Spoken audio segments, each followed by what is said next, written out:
Antes de empezar, si eres nuevo aquí, este es el tipo de historia que subimos cada día.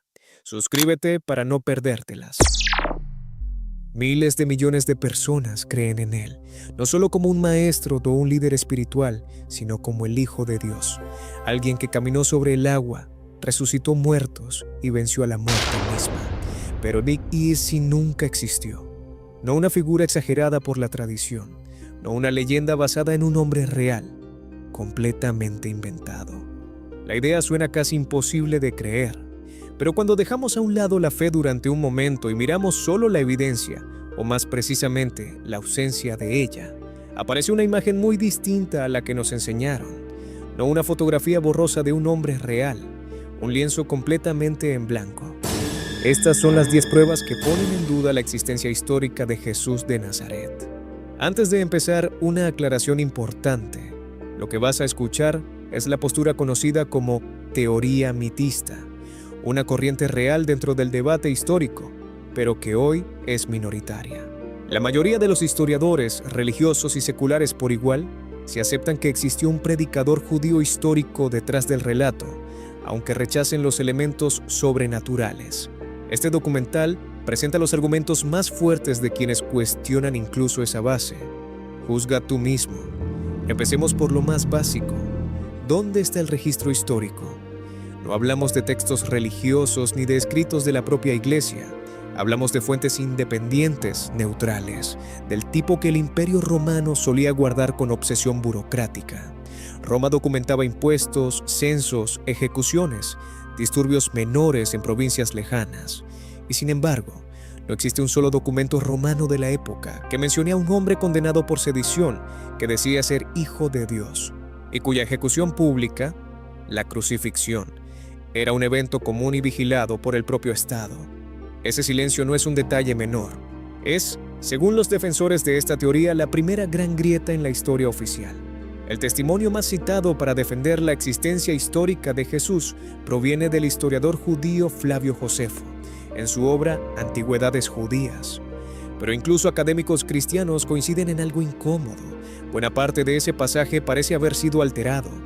El texto llama a Jesús directamente el Cristo, una afirmación de fe, no una descripción neutral. Resulta poco creíble que un historiador judío que nunca se convirtió al cristianismo escribiera algo así con esas palabras. Muchos investigadores sospechan que el pasaje fue insertado o modificado por copistas cristianos siglos después para dar peso histórico a una figura que necesitaba respaldo externo.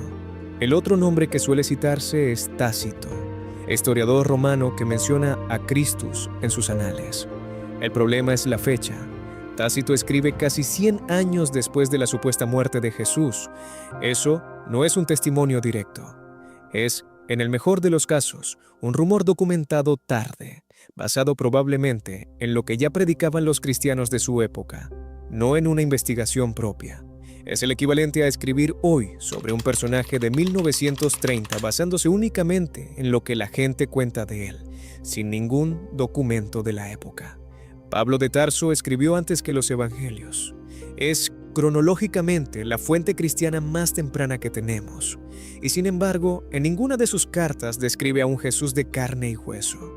No cita lugares donde predicó.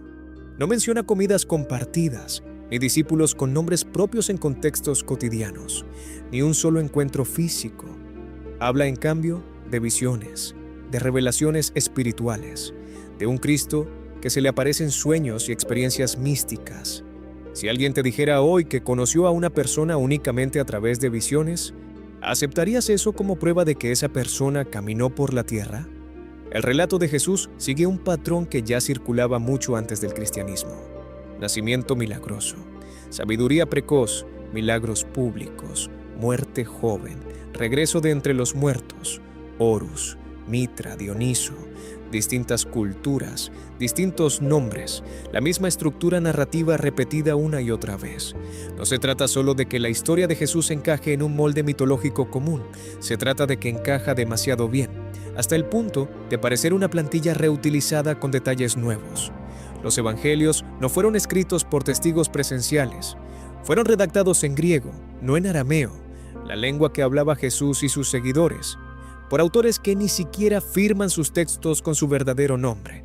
Los nombres Mateo, Marcos, Lucas y Juan fueron asignados tiempo después, y estos textos no se ponen de acuerdo entre sí. Genealogías distintas, relatos de nacimiento distintos, últimas palabras en la cruz distintas. Si los propios evangelios no logran coincidir en los detalles de su personaje principal, ¿qué tan confiables pueden ser como fuente histórica? Antes de seguir, si no estás suscrito todavía, este es un buen momento, porque lo que viene ahora es todavía más oscuro. Según el relato bíblico, Jesús creció en Nazaret.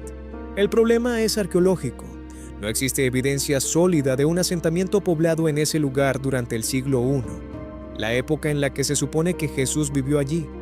No se puede crecer en un pueblo que, según el registro arqueológico disponible, todavía no existía como tal. Es exactamente el tipo de detalle que cuanto más se investiga, menos sostiene la versión oficial. Filón de Alejandría fue un filósofo judío que vivió exactamente en la época y la región donde se supone que ocurrieron los hechos. Escribió extensamente sobre el judaísmo, sobre figuras mesiánicas, sobre predicadores y maestros de su tiempo. Nunca escribió una sola palabra sobre Jesús, ni una mención.